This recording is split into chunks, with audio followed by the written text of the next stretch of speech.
Everybody's got a plan. Some of those plans are pretty good, and some of them just don't make much sense when you stop to think about them. Today we're going to take a look at some of the strategies that many preppers have come up with that may not work out so well in the end. So let's go ahead and get started, in no particular order. Number 1. I don't need to store food. I'll take it from everyone else. Granted, not too many preppers actually have this mentality, but I have heard this off and on in many prepper circles. There are those people who think that since they have the weapons and some training, that they can be prepper pirates and run around robbing every one of their preps. And I'll tell you that it won't go well for people like this in the end, since they'll be going up against people who are willing to defend themselves and even pursue would-be marauders. Number 2.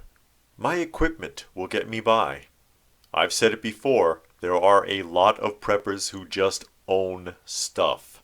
They have weapons, gear, and tools, but they haven't worked or trained with any of it. People like this haven't learned that experience is better than equipment. Number 3. I don't need to store food. I'll just live off the land. Going it pioneer style is great if you can do it. Problem with this strategy is that everyone else, and by everyone else I mean the unprepared, already thought of it. When the food runs out, all your neighbors will have killed and eaten anything and everything that walks, flies, swims, or crawls for miles before you get to it. You won't even be able to find worms a few weeks after the stores run out. The unprepared will be eating the leaves off of the trees. Number 4.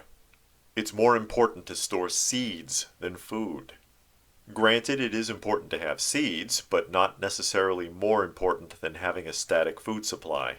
Those seeds aren't going to grow overnight, and there's no guarantee that things are going to go well with those seeds the first time around, or at all for that matter. Seeds are long-term. Food storage is for now and the shorter term. Besides which, getting a garden started, if you've never done it before, is not that easy. Number 5. I'll just go live in the woods. Would that we could all just run into the woods and go full throttle mountain man, just like that. Unfortunately, many preppers don't seem to understand that there is a huge difference between a weekend camping trip and living in the woods as a lifestyle. When's the last time you spent a couple of months living in the woods or in the mountains? Not too many people have actually lived this way and know what I'm talking about. Number 6. I've got bug out bags, and me and my family are going to take off as soon as SHTF goes down. And here I could ask almost the same question as the previous point. Assuming you can't use your car, can you and your family gear up and walk for the next few days to get to your destination, if you even have one? This is something that needs to be practiced to see if you and your family can even do it. Bugging out is not something you can do trial by fire because you will get burned. Number 7. Who needs a group? I'm the lone wolf. Granted, it's tough to find even one person that you can trust, let alone a whole group of people, but the math here is easy. The more of you there are, the better your chances. Even if it's just a handful of people watching each other's backs, even just having a couple of people you can trust for sleep rotations can make the difference between life and death in an SHTF scenario. Number 8. I've got a generator, so I'm good. Not necessarily. First of all, there's only so much fuel that you can store for a generator and still have it be practical. Eventually it's going to run out and you had better be prepared for that.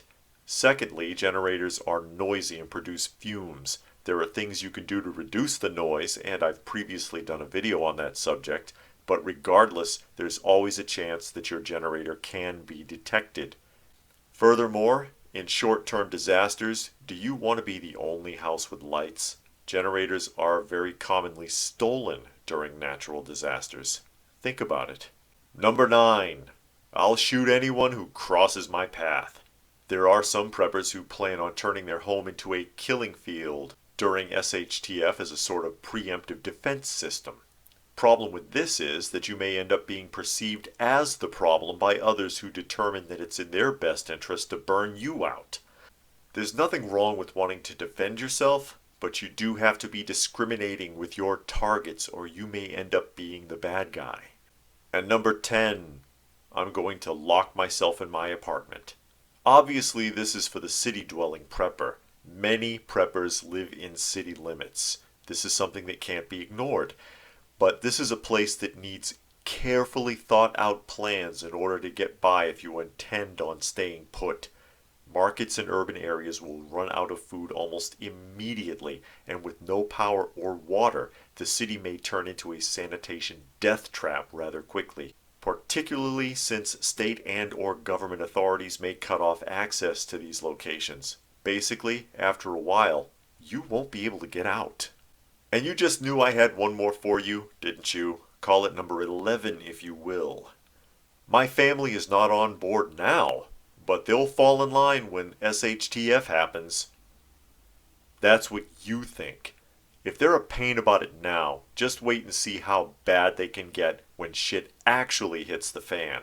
To be fair, this is not going to happen in every case, but honestly, if they won't listen to you now, there's a good chance they'll be even less likely to follow your lead during a disaster because they may decide to resent you for being right. You know how people can get. Or at the very least, you'll have a bunch of loads to deal with because they have no training. So they're going to be noisy, whiny, and uncooperative with pretty much everything.